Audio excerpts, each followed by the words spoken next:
Our next guest is the always entertaining Michael Sodini of Eagle Imports, and he joins us live. What's going on, man? Oh, man. Just been traveling. It's good to see you.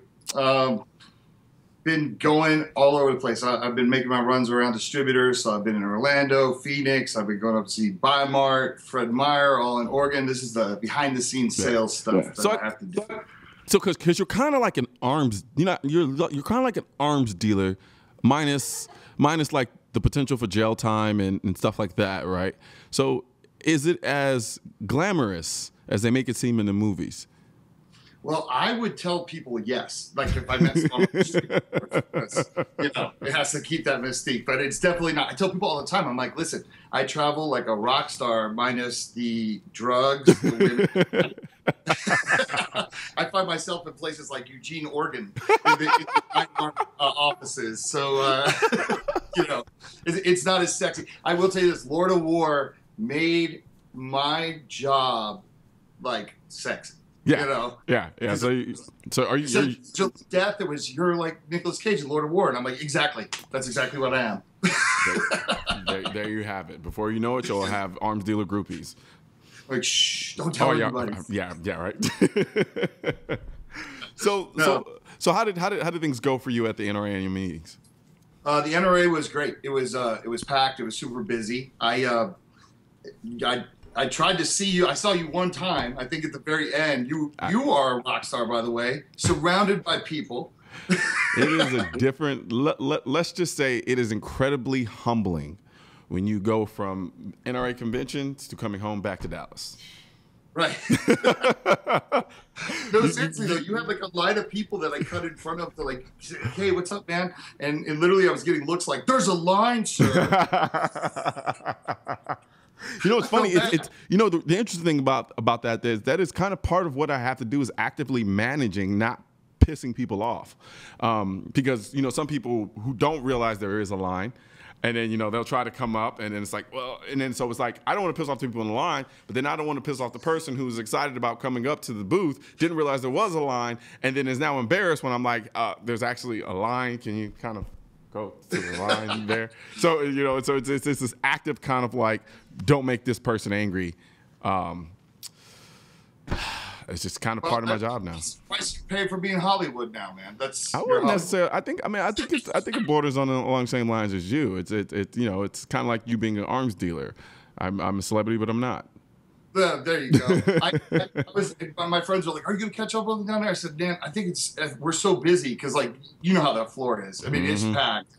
I barely left my booth, but it's funny. I saw your posters, and I literally was like, I'm gonna take a picture, next to him so I could like kind of bust his balls and be like, dude, it was great catching up with you. But I do have some photos of us hanging out together. This one's at the fire. Okay, that's me and you hanging out. And this one's Where the hell did you find that picture? This is a Disneyland. And here's this last one. Everybody who's watching this at home, this is how hard he is to get a hold of. But this is us at medieval times. I wore my crown, and he wore his AR-15. Dude, you're impossible to get in here. I hate you so much right now. So. You don't have the slightest clue. I hate you. Dude, do you know when I took that picture? What is that? I don't remember. It was that long ago. Like that was back in my skinnier days. I like it though. You got your Yankee fitted hat on. That was back in the days when I was still wearing True Religions. There you go. No, but NRA was awesome. Obviously, you know how busy it is. My booth was packed. It was busy. I had all these. I share a booth with Dual, and they had this. They basically have all their products in there. So I got all that traffic in there. Besides people looking at the guns, but I had a guy who had this thing called the kaboom, and he would wear it on his head. And when he first walked up, I said, "God, man, this seems really tacky. Like I don't know if I want this guy in my booth."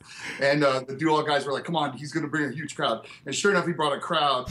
and it was crazy. But I was like, they turned my booth into like a swap meet. I was like, where's the airbrush overall guy, or where's like the DVDs for Time Cop and Mike Tyson's 10 greatest knockouts, and I want to win a fish later, like so. But that was what it was like, because I had a radio show in my booth as well, so it was slammed. But it was great. And already it's an awesome time. I do have a confession. Sure. So the last day of the show, I was on the floor.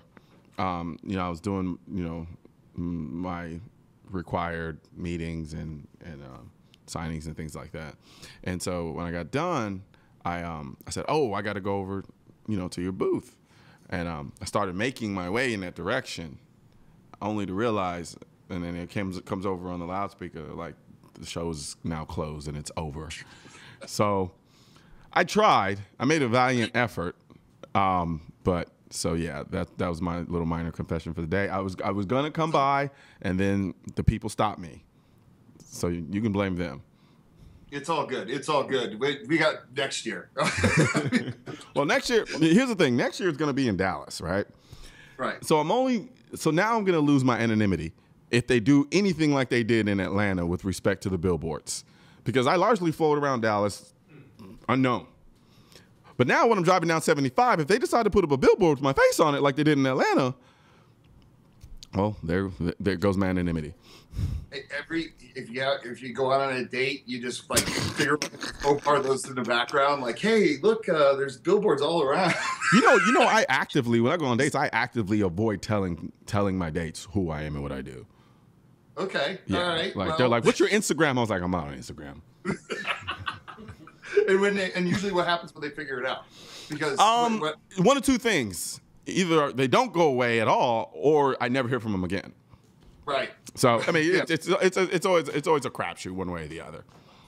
It goes back to the angel of death thing, right? If you're involved in guns, it's like when I would be at bars and I would talk to girls and come like, "What do you do?" And I import firearms in the United States. And they're just like literally like, "You devil," like, "Oh my God." I'm like, "Yeah, I just file them off and just hand them to the back of people." It's just crazy, that misconception of he's in firearms, he has to be a bad guy, and he's he's contributing to the downfall of society. Well, I mean, yours sounds a lot cooler. Like, I import firearms in the United States, whereas me, I say I'm a gun rights advocate. 95% of people have no idea what that even means. Yeah, the other 85% don't even know what the word advocate means. So it's like I usually get this look like, "What? Like you're a what?" And then I say NRA, and then I'm an advocate. Let me have an NRA, and it's just, you just get these weird looks, especially when you're in Cali. The girls are just like, "What? What do you do?" And then you're like, "Okay," and you try to give some context, and then you kind of like say, okay, here's my social media page. It's like, "Oh, you have a lot of followers." That's all they notice. And then so it's like, so none of it even matters anymore. It's just kind of like, oh. But that's kind of made it okay, though. That's kind of made it okay. Like all this kind of like reality TV followers, that importance of stuff. As long as they see that you got millions of views on something. It's like now all of a sudden it's okay, because before you thought I was the advocate for death. Now it's okay because a lot of people follow the advocate for death. That now that's kind of the reason and rationale we use nowadays, right? Yeah. Growing up in so many liberal places, which I have because being on the different coasts, it's funny because the people hear NRA and I think they just automatically assume like this racist, like old people's club. You know what I mean? So it's hard for them to get behind, I think, guys, I say like yourself, or maybe me in some form or fashion, where they're just like, "Wait, you're part of that organization, or you stand behind that organization?" And you're like, "Yes." Like, it's about protecting your Second Amendment. Right. It's like, I'm like, that's not cool. That's not cool. So being cool is dying, right? That's what's hot now. They don't believe in that, but heaven forbid you tell them how to live their life.